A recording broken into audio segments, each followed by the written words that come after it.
بسم اللہ الرحمن الرحیم وَلَقَدْ يَسَّرْنَا الْقُرْآنَ لِلذِّكْرِ فَهَلْ مِن مُّدَّكِرٍ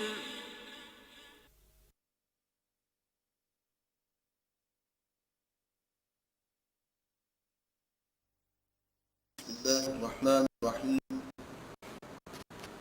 والذين إذا فعلوا فاحشة أو ظلموا أنفسهم ذكروا الله فاستغفروا لذنوبهم ومن يغفر الذنوب إلا الله ولم يصروا على ما فعلوا وهم يعلمون صدق الله العظيم رب اشرح لي صدري ويسر لي أمري واحلل عقدة من لساني يفقهوا قولي. جو مضمون ان آیات میں چل رہا ہے ان متقین کی اوصاف ہیں جن کے لیے اللہ تعالیٰ نے وہ جنتیں تیار کی ہیں جن کا طول و عرض، جن کا پھیلاؤ، جن کی وسعت آسمانوں اور زمین کے برابر ہے. پہلی بات آئی تھی کہ سود مت کھاؤ، یعنی معیشت جو ہے وہ حرام سے پاک ہو. دوسری بات آئی کہ اللہ اور اس کے رسول کی کامل اطاعت، وَاطِیعُوا اللَّهَ وَالرَّسُولَ لَعَلَّکُمْ تُرْحَمُونَ. تیسرا وصف بھی آیا کہ وہ لوگ کہ جو خرچ کرتے ہیں چاہے تنگی میں ہو، فراخی کی حالت ہو، اللہ کی راہ میں خرچ کرتے رہتے ہیں. اور پھر یہ کہ غصے پر قابو پانے والے، اور اگر کوئی زیادتی کرے تو اسے معاف کر دینے والے. اور اب ایک بات اور آ رہی ہے، والذین اذا فعلوا فاحشۃ، وہ لوگ کہ اگر کسی کھلے گناہ کا ارتکاب کر بیٹھے، او ظلموا انفسہم، یا اپنی جانوں پر ظلم ڈھا بیٹھے. یہ قرآن مجید جب کہتا ہے اپنی جانوں پر ظلم ڈھانا تو اس سے مراد یہ ہے کہ کوئی گناہ، کوئی غلط کام کرنا جس کا نقصان الٹیمیٹلی خود انسان ہی کو ہونا ہے. تو کسی اور کا کچھ نہیں بگاڑ رہا ہے، اصل میں تم اپنا بگاڑ رہے ہو جب اللہ کی نافرمانی کرتے ہو، کوئی گناہ کرتے ہو، معصیت کا ارتکاب کرتے ہو. تو جب کسی سے کوئی گناہ کا ارتکاب ہو جائے، ذکر اللہ، تو وہ متقین جو ہیں اگر ان سے ایسی کوئی غلطی ہو جائے تو فوراً اللہ کو یاد کرتے ہیں. فاستغفروا لذنوبہم، اور بخشش کی دعا کرتے ہیں پروردگار سے اپنے گناہوں کی.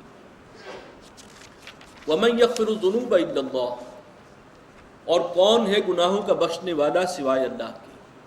یہ اختیار تو اسی کا ہے، اور اس کا کہنا یہ ہے کہ کوئی خطا ہو جائے تو توبہ کرو، استغفار کرو. میں توبہ کا قبول کرنے والا ہوں اگر وہ توبہ سچی ہوگی، ندامت اور پشیمانی کے جذبات کے ساتھ ہو، عزم مصمم ہو کہ آئندہ وہ گناہ نہیں ہوگا. یہ اس کی شرائط ہیں. وَلَمْ يُصِرُّوا عَلَى مَا فَعَلُوا، اور وہ اڑتے نہیں ہیں اپنے اس کیے پر، یعنی یہ نہیں ہے کہ وہ گناہ مسلسل ان کی زندگی میں ہمیشہ ہی شامل رہے، بلکہ جب بھی کبھی صدور ہو جائے تو استغفار کرتے ہیں. وَهُمْ يَعْلَمُونَ، اور وہ جانتے ہیں. اولئک جزاؤہم مغفرۃ من ربہم، یہ وہ لوگ ہیں کہ جن کی جزا یہ ہے کہ اللہ تعالیٰ کی طرف سے بخشش ان کے حصے میں آئے گی. وجنات تجری من تحتها الانہار، اور وہ باغات، وہ جنتیں جن کے دامن میں چشمے جاری ہوں گے. خالدین فیہا، وہ رہیں گے اسی میں ہمیشہ. ونعم اجر العاملین، اور یہ کیا خوب بدلہ ہے، اجر ہے محنت کرنے والوں کا. یعنی یہ جنت جو ہے ایسے ہی راہ چلتے نہیں مل جانی سر راہ، دولت ہست کے یا بھی سر راہ گاہے، بلکہ اس کے لیے محنت کرنی پڑے گی. ایمان اور عمل صالح کی محنت ہے، باطل قوتوں سے نبرد آزمائی ہے، پنجہ آزمائی ہے، اپنے نفس کو کنٹرول کرنا ہے، یہ ساری محنت ہے، اس کے بعد یہ بدلہ ہے. وَنِعْمَ أَجْرُ الْعَامِلِينَ قَدْ خَلَتْ مِن قَبْلِكُمْ سُنَنٌ، اے مسلمانوں تم سے پہلے بھی کتنی ہی واقعات، کتنی ہی قومیں گزر چکی ہیں. فَسِيرُوا فِي الْأَرْضِ، تو چلو پھرو زمین میں. فانظروا کیف کان عاقبۃ المکذبین، اور دیکھو کہ کیا انجام ہوا جھٹلانے والوں کا. ھذا بیان للناس، یہ قرآن جو ہے یہ تو وضاحت ہے، بیان ہے لوگوں کے لیے. وہدی وموعظۃ للمتقین، اور یہ ہدایت اور نصیحت ہے، اور اس سے فائدہ اٹھائیں گے وہ لوگ کہ جن میں کچھ خدا ترسی ہے، جو تقویٰ ہے. ولا تہنوا ولا تحزنوا، اور دیکھنا ڈھیلے مت پڑنا اور غم نہ کھانا. یہ جو ایک وقتی شکست ہوئی ہے، فتح شکست میں بدلی ہے، اب اس پر اللہ تعالیٰ کی طرف سے مرہم رکھا جا رہا ہے کہ ڈھیلے نہ پڑو اور غم نہ کھاؤ، وَأَنْتُمُ الْأَعْلَوْنَ إِن كُنتُم مُؤْمِنِينَ، اور تم ہی غالب اور سربلند رہو گے اگر تم فی الواقع مومن ہوئے۔ دیکھیے یہ پختہ وعدہ ہے اللہ کا، کسی ایک مارکے میں مسلمانوں کو وقتی طور پر شکست ہو جانا اس کا امکان ہے، لیکن الٹیمیٹلی انجام کار فتح تمہیں حاصل ہوگی اگر تم نے ایمان کے تقاضوں کو پورا کیا، اگر اللہ تعالیٰ کے معیار کے مطابق تم ایمان والے ہو، صرف اپنے ذہن کے مطابق نہیں، اپنے تئیں تو ہر شخص بہت مومن ہے پکا، جو معیار اللہ تعالیٰ نے قائم کیا ہے اس پر پورے اترو گے تو اللہ کا وعدہ ہے کہ تم ہی غالب اور سر بلند ہوگے۔ یہ بہت اہم آیت ہے اس اعتبار سے کہ آج کے حالات کے حوالے سے ہم دیکھتے ہیں مسلمان غالب اور سر بلند نہیں ہیں، یہ بات تو ڈیبیٹیبل ہے ہی نہیں، سب جانتے ہیں۔ تو کیا معاملہ ہے؟ کیا اللہ کا وعدہ معاذ اللہ درست نہیں تھا؟ اور ظاہر بات ہے کہ یہ تو اس کا کوئی امکان نہیں ہے، اللہ کا وعدہ حتمی ہے، پختہ ہے، یقینی ہے، سچا ہے۔ اصل میں ہم اس ایمان کے معیار پر نہیں ہیں، نام کے مسلمان ہیں لیکن وہ ایمان اور اس کے ذریعے سے جو کردار بنتا ہے مسلمان کا، جو مطلوب ہے، وہ آج ان کا ہے۔ لہٰذا پھر سربلندی اور عزت اور وقار وہ مسلمانوں کے پاس نہیں۔ ان یمسسکم قرح، مسلمانوں اگر تمہیں کوئی زخم پہنچا ہے، فقد مس القوم قرح مثلہ، تو وہ جو قوم ہے تمہاری دشمن قوم قریش مکہ، ان کو بھی ایسا ہی ایک زخم پہنچ چکا ہے۔ 1 سال پہلے ان کے 70 بڑے بڑے سردار جو ہیں وہ واصل جہنم ہوئے ہیں، اور تم میں سے بھی اب اللہ تعالیٰ نے 70 کی شہادت کا نذرانہ جو ہے، جانوں کا نذرانہ قبول فرما لیا ہے، تو ان کو بھی تو ویسا ہی زخم لگا تھا، ان کی تو ہمت جو ہے وہ پست نہیں ہوئی، انہوں نے تو جاتے ہی تیاری شروع کر دی جنگ کی، تو تمہارے حوصلے کیوں پست ہیں؟ یہ ذرا چیلنجنگ انداز ہے، کچھ اکسایا جا رہا۔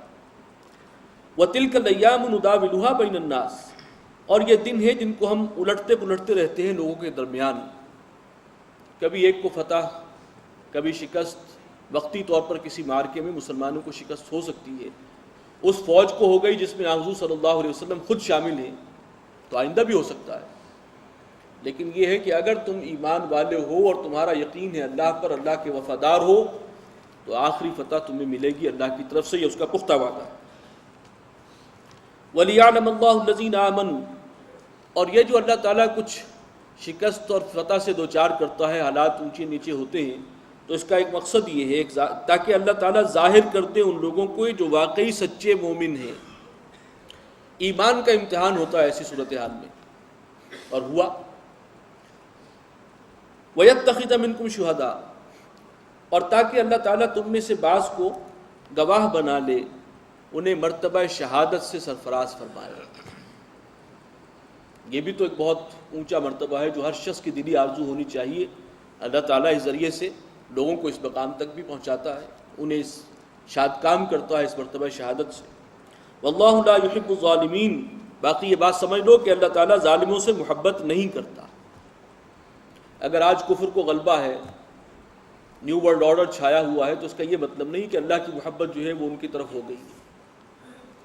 ہاں، مسلمان ثابت کریں، وہ ایمان کے اس معیار پر پورے اتریں جو قرآن نے کہا ہے، اور جو پورے اتر رہے ہیں اگر وقتی طور پر کوئی شکست آئی بھی ہے تو اللہ تعالیٰ پھر فتح عطا کرے گا۔